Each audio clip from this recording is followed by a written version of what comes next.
Mas então, sobre o nervosismo, muitas seleções nervosas, sentindo a pressão da estreia numa Copa do Mundo, Micali. Agora a minha pergunta é a respeito dessa questão de nervosismo mesmo, disputando, e aí principalmente em relação às Olimpíadas, né? Um elenco jovem que muitas vezes não trabalhou junto antes das Olimpíadas, uma Olimpíada com muita pressão, justamente porque o Brasil nunca tinha conquistado a ouro ainda antes da Rio 2016, uma Olimpíada em casa.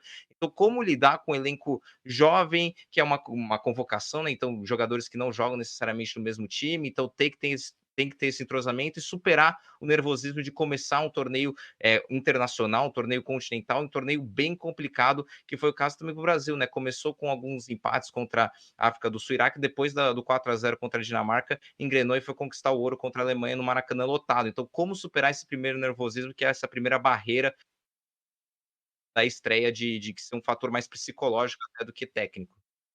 Não, realmente não é fácil, né? É um trabalho que precisa ser feito com os jogadores, tentando passar o máximo possível de tranquilidade, porque no nosso caso tinha um fator ainda que agregava mais pressão, que era a questão do resultado da Copa do Mundo, é, tudo que aconteceu, então a gente trazia o peso de uma mágoa muito grande, não só do torcedor, mas de uma forma geral, até da imprensa, do meio em si, né?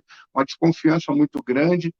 E a gente estava trabalhando com jogadores ali a maioria sub-23, mas não era sub-23. Nós tínhamos muitos jogadores de 19. O Gabigol tinha 19, o Jesus tinha 18, o Felipe Maia tinha 18 anos. Então, eram muitos jogadores jovens. O Neymar tinha 24 anos, recém ali estourada a idade. Os dois mais velhos eram o Renato Augusto e o Everton, que era pela primeira vez vestindo a camisa da seleção brasileira. E também tem um peso, né, para o jogador, por mais que ele já seja um veterano, vestir a camisa da seleção brasileira pela primeira vez sempre requer um certo nervosismo. Então, não é fácil, não foi fácil. Agora, nós soubemos suportar bem, eu acho que isso nos fortaleceu.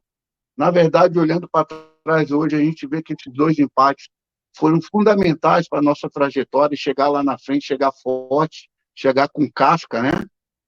E poder brigar com a Alemanha na final. Tudo que representava novamente uma Alemanha dentro do Brasil, numa final, era um peso e um risco muito grande de se tomássemos um gol primeiro, o que poderia acontecer. Então, tudo isso também foi muito pensado. Agora, dizer que realmente é um grupo diferente, um grupo que, por mais que fossem jovens, eram jogadores jovens maduros, né?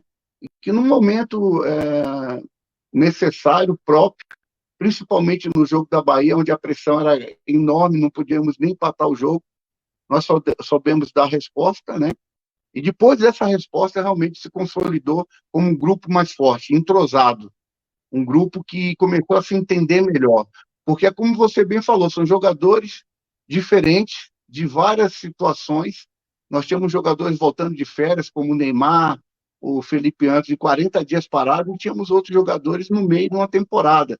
Então, até em termos de carga de treino, você tinha que saber dosar, para não dar muito para um e ser pouco para outro. Então, individualizar demais todo o processo de construção de treinamento e de jogo. Então, não foi fácil, mas no final tudo compensou, né? Quando você tem dificuldade dessa forma e você consegue conquistar, o sabor é diferente e para nós foi um tabu que caiu e que nos trouxe mais tranquilidade para a próxima Olimpíada, né?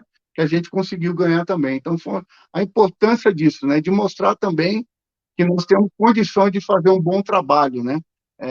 Principalmente dentro da nossa seleção.